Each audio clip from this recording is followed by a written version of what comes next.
was it hard for you to like stop looking for, okay, here, there's the next drug deal, there's the next, oh, I could steal that, and then I can make, like, to turn that off, that mechanism off in your brain, just because you've worked that muscle the same way you work jujitsu. Okay, when I got the longest yard, even at that point, if you come to me and say I need an 8-ball, I'd sell it to you. You want me to bullshit you and tell you how I went drug? No.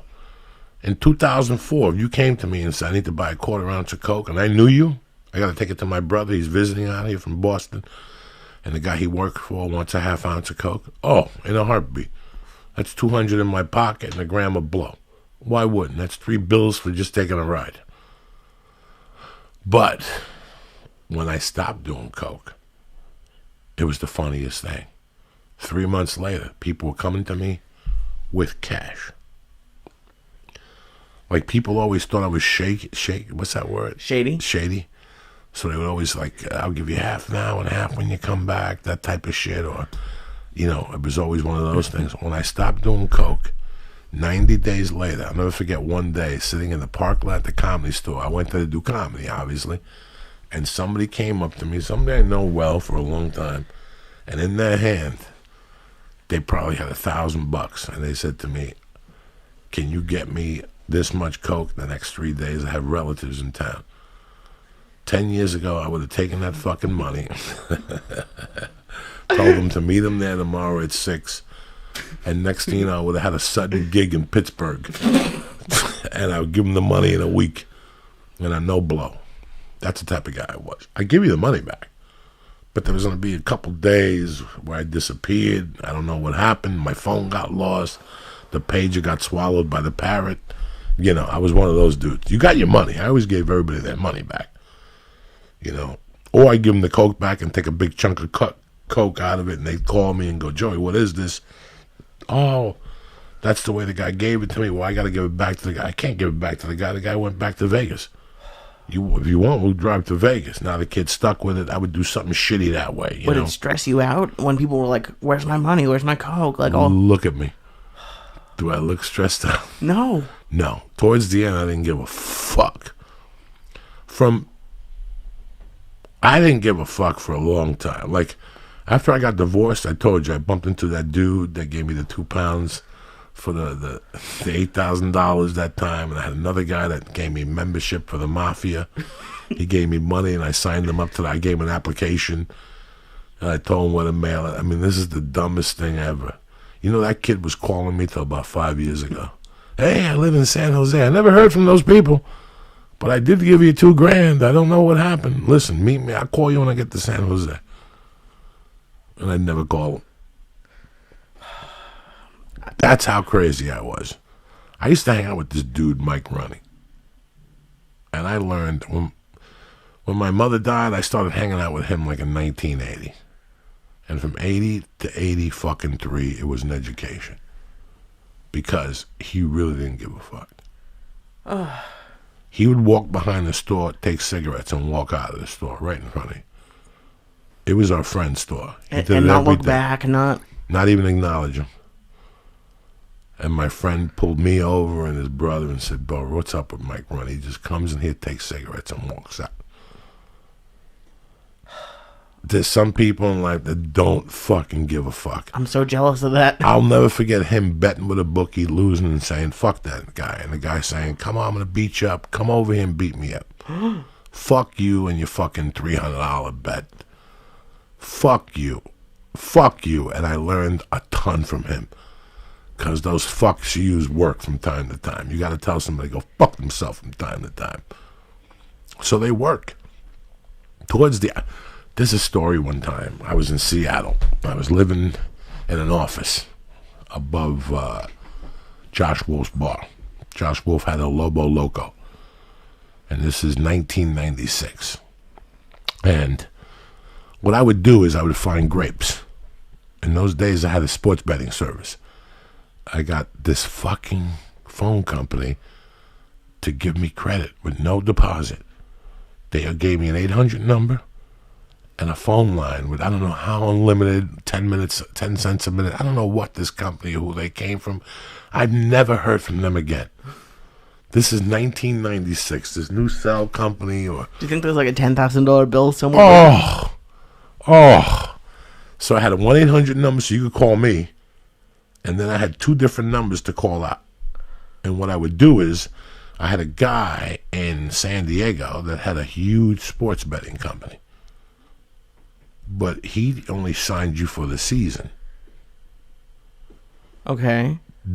A lot of people are like, why am I going to pay you $3,000 for the season? What if you suck the first month and I'm stuck with you? That's where I come in.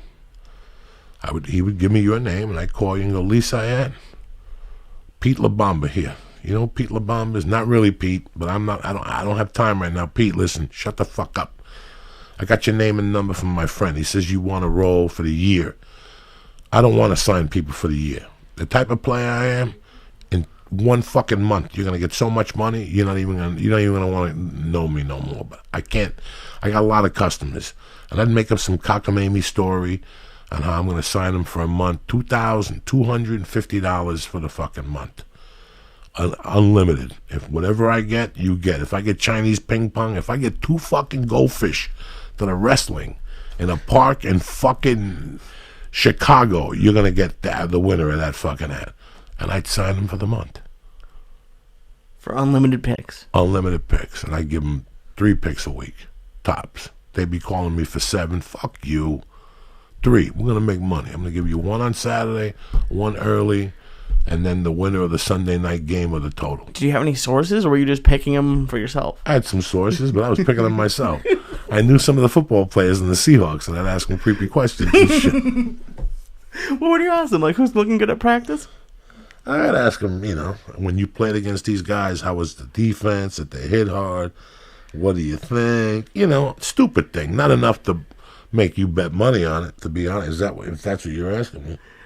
That's just like, yeah. I wouldn't even know. Every time you talk about this sports betting, I can't believe you got people to pay just for like what you think is going to happen. Well, at this time, yeah. But when I worked for a service, they had real information. They would have people and reps and shit like that. Oh, really? So they would actually... Yeah, the reason why you paid them is because when I worked for the big company I worked for, he had people. Wow. He had coaches and different players, and he just had people. They had I forget what college it was for, but like 2 or 3 weeks ago, they had an assistant coach who wasn't even at the school anymore. I think it was what's the one in Texas? It's a D, whatever it is. I think like he was giving offensive game plans to other coaches. It's crazy, and that's it. That's all you need. So I didn't know those type of people. I knew the type of people that would tell you that the quarterback's knee's fucked up. There's no injury report on it. Oh, so if he gets hit once or twice, it's going to be bad. He's not going to be able to throw that far. Like different things that you knew that nobody else knew. And then during the game, you look like a hero. Oh, yeah. His knee hurt. What I tell you, his knee you follow me?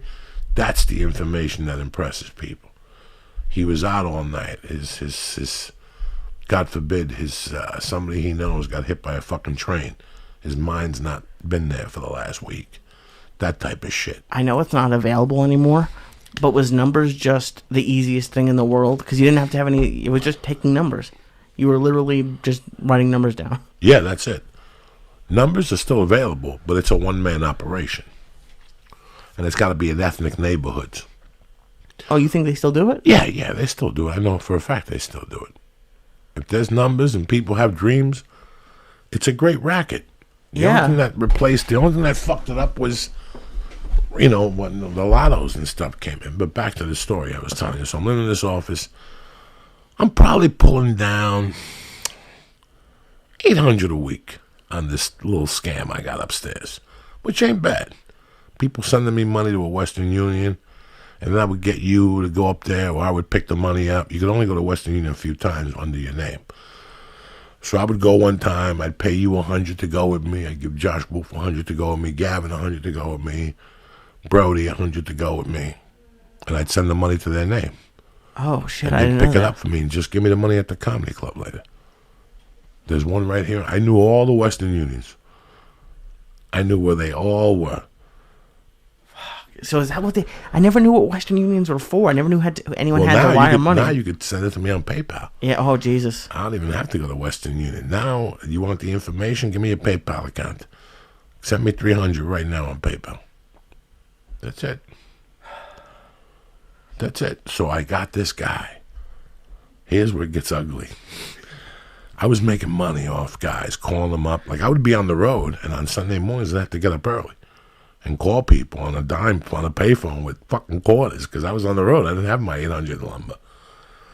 I'd have to call people and go, hey, Pete, what's going on? Listen, Joey, I'm on the fucking road. I'm on my way to Chicago. I'm sitting in a fucking box with the owner.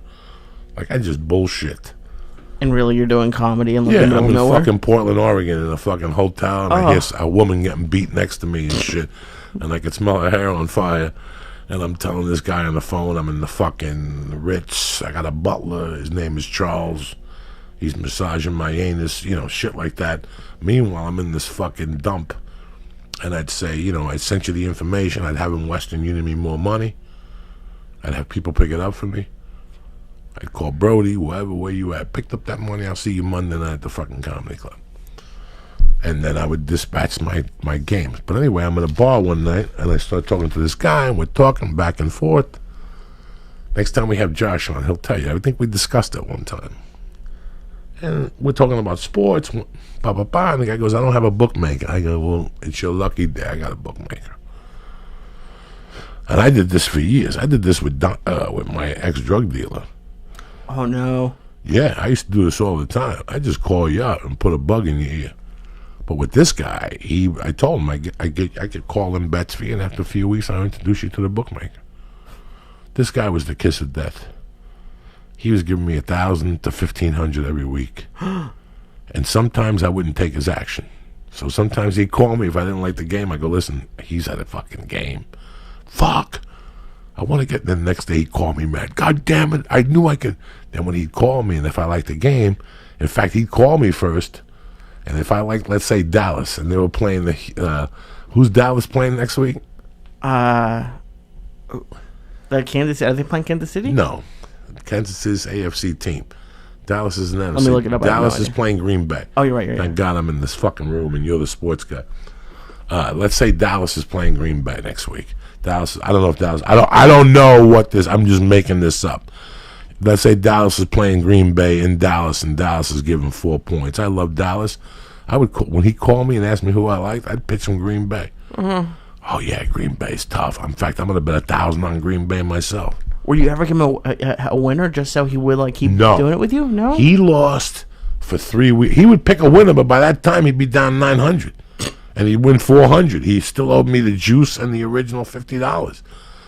So I was getting them every week. Finally, me and Josh are going to Moscow, Idaho. We're leaving, and I got to meet this guy. This guy was my gas money.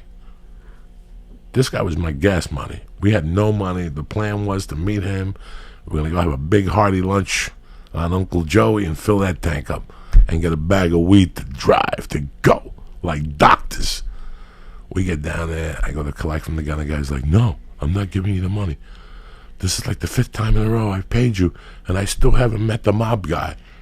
And I'm like, listen, he don't want to meet nobody right now. I need this fucking loot. And we argued for 20 minutes on the street. He was yelling at me. I'm not giving it to you. I said, I'm not going to argue with you no more. Either you give me the money, or you can't put no more bets in. And by 2 weeks, you're going to get a knock on your door. And I'm not threatening you. I'm just telling you what it is with these people. I did you a favor. Now you're going to do this to me? Now I got to go pay the fucking $1,200 for you? And I walked in the bar, and 3 minutes later, he came in. Okay, I'll give you the money, but next week, I want to meet the guy. And that was the last bet I took from him. Absolutely. Oh, that's when you know to take your losses. It. That was it.